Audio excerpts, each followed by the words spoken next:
अब इससे आगे जाते हैं, हम ये दोनों एग्जांपल सॉल्व कर लेते हैं। सबसे पहले यहाँ पर आइए, यहाँ पर आपको फिगर ए की तरफ देखिएगा। फिगर ए में आपको दो बैटरीज आपस में कनेक्टेड नजर आएंगी, दोनों सीरीज में है क्योंकि इनका जस्ट एक ही पॉइंट आपस में कनेक्टेड है और वो दोनों बैटरीज आगे जाके एक रेजिस्टर के साथ कनेक्ट हो रही हैं। अब देखें, फर्स्ट ऑफ ऑल ऊपर वाली बैटरी को देखें। ऊपर वाली बैटरी का क्लियर माइनस साइन ऊपर की तरफ है, प्लस साइन नीचे की तरफ है। तो ये बैटरी आपको कभी भी 6 वोल्ट नहीं देगी, बल्कि ये बैटरी आपको देगी -6 वोल्ट। यानी ऊपर वाले की वोल्टेज कितनी हो गई? -6 वोल्ट हो गई। नीचे वाले की वोल्टेज क्या होगी? देखिए, माइनस साइन ऊपर की तरफ है, प्लस भी आपको देगा। माइनस साइन सेकंड वाले बैटरी को देखिए, माइनस साइन ऊपर की तरफ है, प्लस साइन नीचे की तरफ है। तो ये बैटरी भी आपको क्या देगी? नेगेटिव वोल्टेज ही देगी, क्योंकि बैटरी या वोल्टेज हो जब उसका नेगेटिव टर्मिनल अप साइड हो, ऊपर की तरफ हो, और पॉजिटिव टर्मिनल जो है वो नीचे की तरफ हो, तो ऐसी बैटरी या वोल्टेज सोर्स हमेशा आपको नेगेटिव वोल्टेज ही देगा। अब दोनों क्या किया हुआ है, दोनों के पास जो वोल्टेज आ रही है दैट इज नेगेटिव वोल्टेज। एक के पास कितनी आ रही है? -6 वोल्ट आ रही है, एक के पास वोल्टेज आ रही है दैट इज -8। तो अब क्या करेंगे? -6 और -8 दोनों को आप एड अप कर लेंगे, तो आपके पास जो इक्विवेलेंट इसके आएगी that will be equal to -14 volt. और वो जो बैटरी बनाएंगे उसका भी क्या करेंगे? नेगेटिव टर्मिनल ऊपर की तरफ लिखेंगे, ऊपर की तरफ बनाएंगे, और पॉजिटिव टर्मिनल नीचे की तरफ बनाएंगे, और करंट का डायरेक्शन रिवर्स कर देंगे। सर, अगर राइट साइड पे हो नेगेटिव टर्मिनल और लेफ्ट साइड पे पॉजिटिव हो तो फिर क्या करेंगे? अगर क्या हो सर, अगर जैसे आपने बताया कि अगर नेगेटिव टर्मिनल ऊपर हो और जी नेगेटिव ऊपर हो, अगर नेगेटिव टर्मिनल ऊपर हो और पॉजिटिव टर्मिनल नीचे हो तो वो नेगेटिव वोल्टेज देगा। तो सर अगर सर ये राइट साइड पे हो, मतलब कि इसको अगर हम उल्टा करते हैं, मतलब कि ये बैटरी नीचे आ जाए, मतलब बैटरी नीचे आ जाए और राइट साइड पे नेगेटिव हो जाए और लेफ्ट साइड पे पॉजिटिव हो जाए, तो फिर क्या होगा? लेफ्ट और राइट जो होती है आप हमेशा वोल्टेज सोर्स को वर्टिकली प्लेस करें ना। अच्छा, ठीक है सर। आप वोल्टेज सोर्स को हमेशा वर्टिकली प्लेस करें। अब देखिए, यहाँ पर एक एग्जांपल है, इसी से रिलेटेड है, ये बुक के एड में से मैंने एग्जांपल उठाया, फिगर आपको नजर आ रही होगी।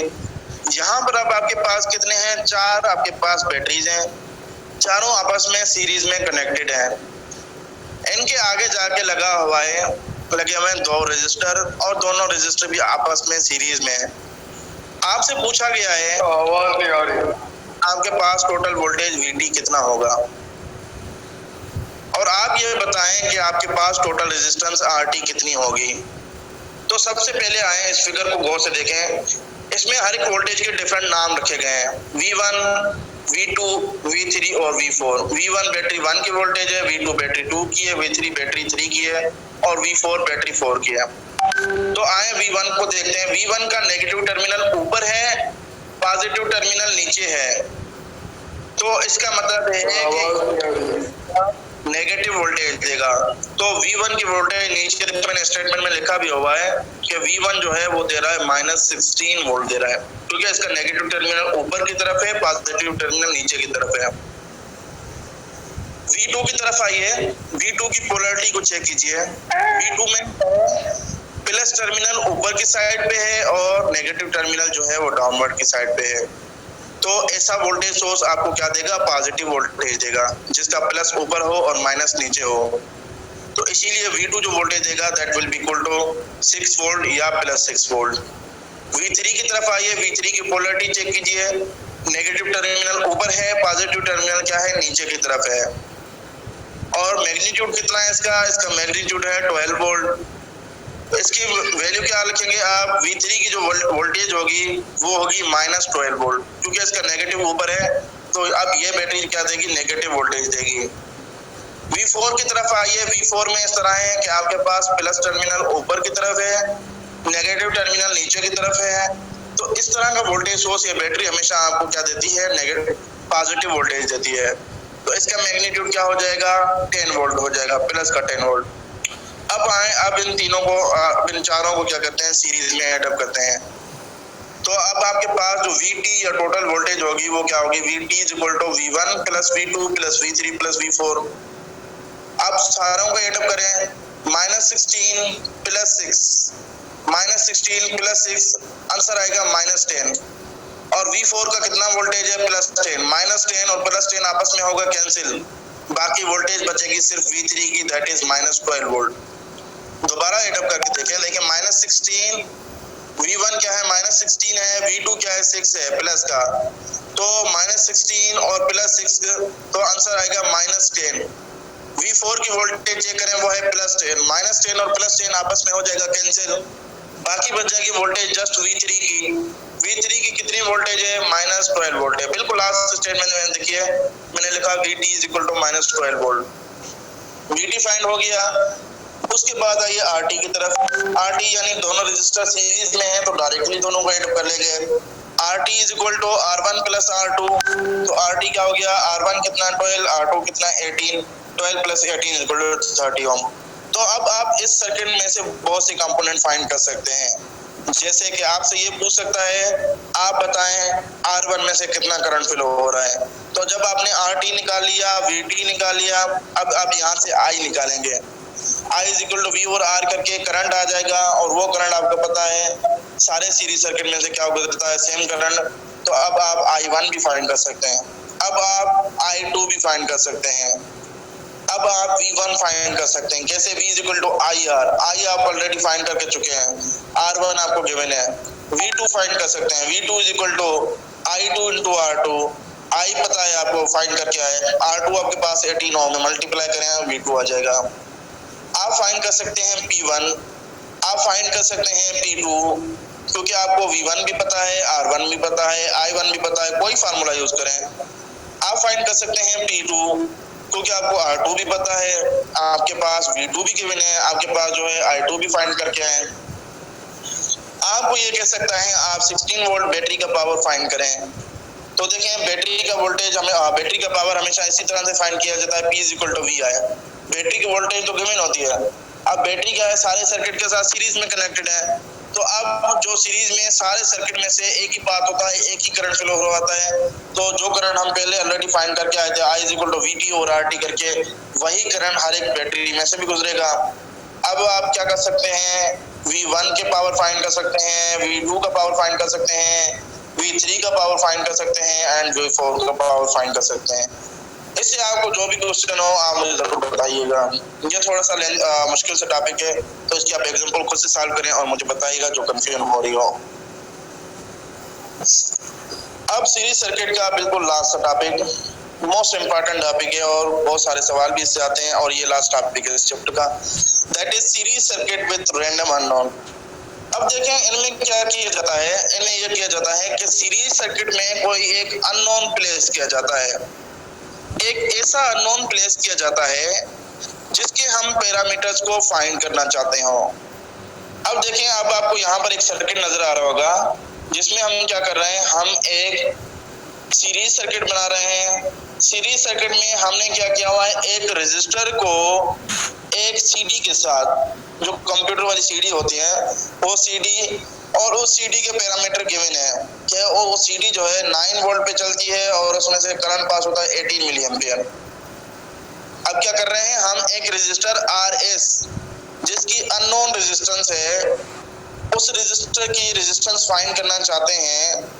कैसे फाइंड करना चाहते हैं? हमने उसके साथ एक सीडी ड्राइवर लगाया, उस सीडी ड्राइवर जो है वोल्टेज 9 वोल्ट पे चलता है, उसमें से जो करंट पास होता है 18 मिली एम्पियर आता है, और इन दोनों को जो हमने सोर्स वोल्टेज प्रोवाइड किया है उसकी वैल्यू है 12.6 वोल्ट।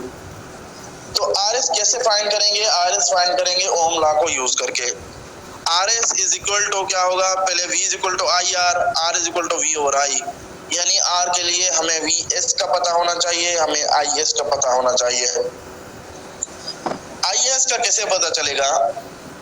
देखेंगे सीडी ड्राइवर और जो रजिस्टर है ये दोनों आपस में सीरीज में है, सीरीज में करंट सेम फ्लो होता है। इसका मतलब है कि जो करंट सीडी ड्राइवर में से गुजर रहा है ऑब्वियसली वही करंट अब RS में से भी गुजरेगा। यानी एक पैरामीटर आपको कुछ किए बगैर मिल गया, एक पैरामीटर आपको इस सर्किट में गिवन है, कौन सा? IS गिवन है। IS की वैल्यू क्या है? 18 मिली एम्पियर है।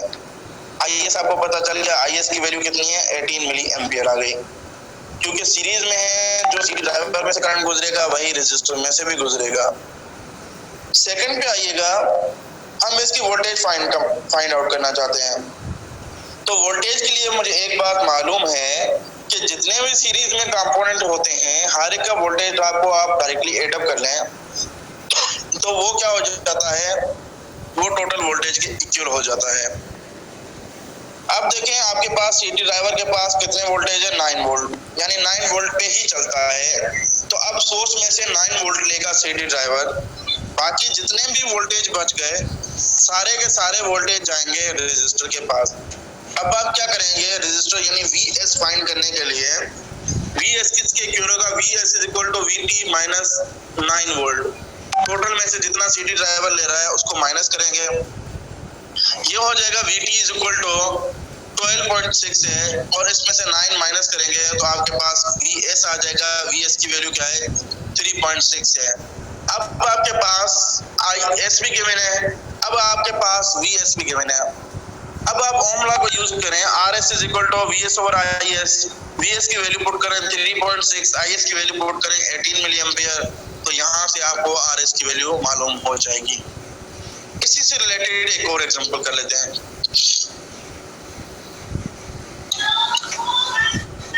कहता है in figure 4.37 calculate the value for series resistance RS। आपको फिगर 4.37 गिवन है, आप इसमें सीरीज रेजिस्टर RS की वैल्यू को कैलकुलेट करें। That will allow a 12 volt 150 milliampere CD player, जो क्या कर रहा है, अलो कर रहा है एक CD ड्राइवर को, जो CD ड्राइवर 12 वोल्ट पे चलता है और उसमें से करंट 150 मिली एम्पियर गुजरता है, to be operated from a 30 volt supply. और ये जो ऑपरेट हो रहे हैं दोनों चीजें, सीरीज रजिस्टर और उसके साथ CD प्लेयर, दोनों सीरीज में कनेक्टेड हैं। CD प्लेयर का पैरामीटर गिवन है कि वो 12 वोल्ट पे चलता है और 150 मिली एम्पियर उसमें से करंट गुजरता है और ये दोनों ऑपरेट हो रहे हैं 30 वोल्ट में से। तो आपको फाइंड करना है कि RS की वैल्यू क्या होगी। सेम प्रोसीजर, RS की वैल्यू फाइंड करने के लिए आपको क्या करना पड़ेगा, आपको ये करना पड़ेगा कि आपको VS फाइंड करना पड़ेगा, आपको IS फाइंड करना पड़ेगा। VS फाइंड करने के लिए आपको ये करना पड़ेगा कि VS का कैसे पता चलेगा, उससे पहले IS की तरफ आए। IS कैसे पता चलेगा, हमें पता है सीरीज में से सेम करंट फ्लो हो रहा होता है, तो जो CD प्लेयर में से करंट फ्लो हो रहा होगा वो बैटरी में से भी गुजरेगा, वही करंट RS में से भी गुजरेगा। इट मींस कि IS का हमें यहाँ से सर्किट को देखते हुए पता चल जाएगा। इस तरह के सर्किट जब भी सॉल्व करें तो IS आपको डायरेक्ट गिवन होगा, जो भी आप डिवाइस लगाएंगे जो उसका करंट होगा वही IS का करंट होगा। IS मिल गया, दैट इज 150 मिली एम्पियर। अब देखें VS का कैसा पता चलेगा, आप देखें CD ड्राइवर टोटल कितने वोल्टेज ले रहा है, 12। सप्लाई वोल्टेज के पास कितने वोल्टेज है, 30, यानी 30 में से 12 वोल्ट ले रहा है आपके पास CD प्लेयर। बाकी जितने वोल्टेज ड्रॉप होंगे वो सारे के सारे किसके पास होंगे, RS के पास। तो आप 30 में से 12 को माइनस करें, सब्ट्रैक्ट करें, यू विल गेट 18।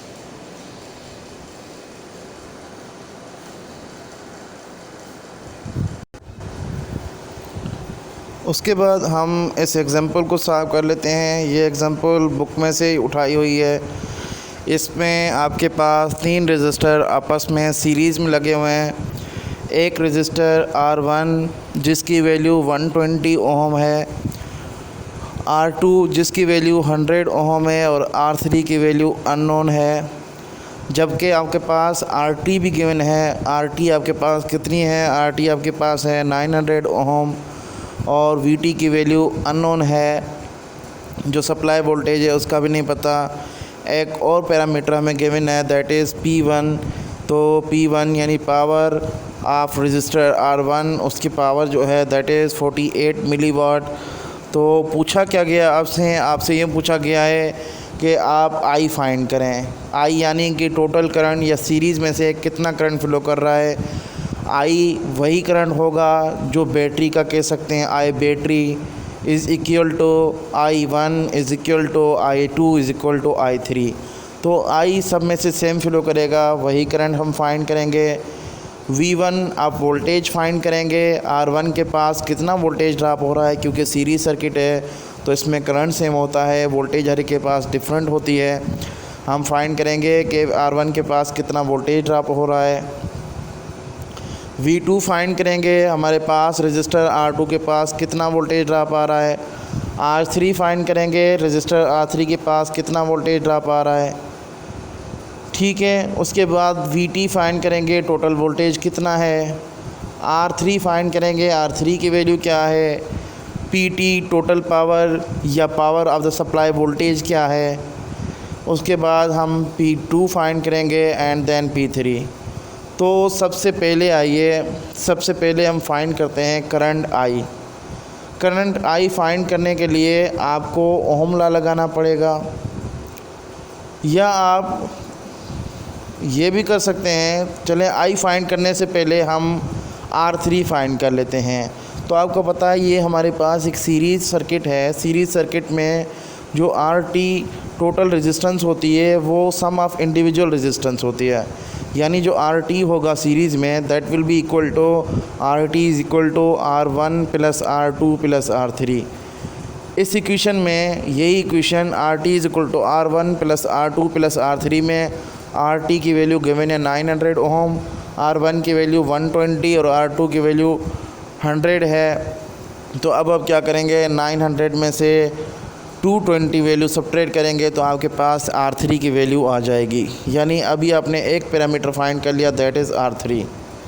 जब आपने R3 फाइंड कर लिया, सेकेंडली आप ये कर सकते हैं कि आप हर के पास वोल्टेज ड्रॉप कितना हो रहा है वो फाइंड कर सकते हैं।